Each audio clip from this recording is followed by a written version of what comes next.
शेतकरी समृद्धी सप्ताहाच्या समारोपीय कार्यक्रमाच्या निमित्ताने आज घातखेडा इथल्या केविकेमध्ये मी इथे आलो आणि सर्व शेतकरी बांधव, शेतकरी महिला, बचत गटाच्या महिला आज इथे उपस्थित होत्या आणि कार्यक्रमाच्या अध्यक्ष, या संस्थेच्या अध्यक्ष आदरणीय वसुधाताई देशमुख यांनी अतिशय सुंदररित्या नवीन ज्या गोष्टी आहेत, ज्या शेतकऱ्यांनी करायला पाहिजे त्यावर मार्गदर्शन ठेवलं होतं। विशेषतः बांबू मिशन असो किंवा रेशीम उद्योग असो,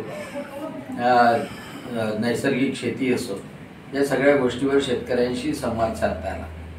भारताचे प्रधानमंत्री नरेंद्रजी मोदी यांचा सातत्यानं आग्रह आहे की स्वामीनाथन आयोगाच्या ज्या शिफारशी लागू केल्या त्याप्रमाणे शेतकऱ्याला उत्पन्नाचे अन्य स्रोतसुद्धा मिळाले पाहिजे। इंटिग्रेटेड फार्मिंग म्हणजे एकात्मिक शेतीसुद्धा करता आली पाहिजे आणि त्यासाठी कृषी विज्ञान केंद्र अतिशय चांगल्या रीतीने आदिवासी भागामध्ये, मेळघाटमध्ये आणि इतर 5 तालुक्यामध्ये अतिशय चांगलं काम करत आहे।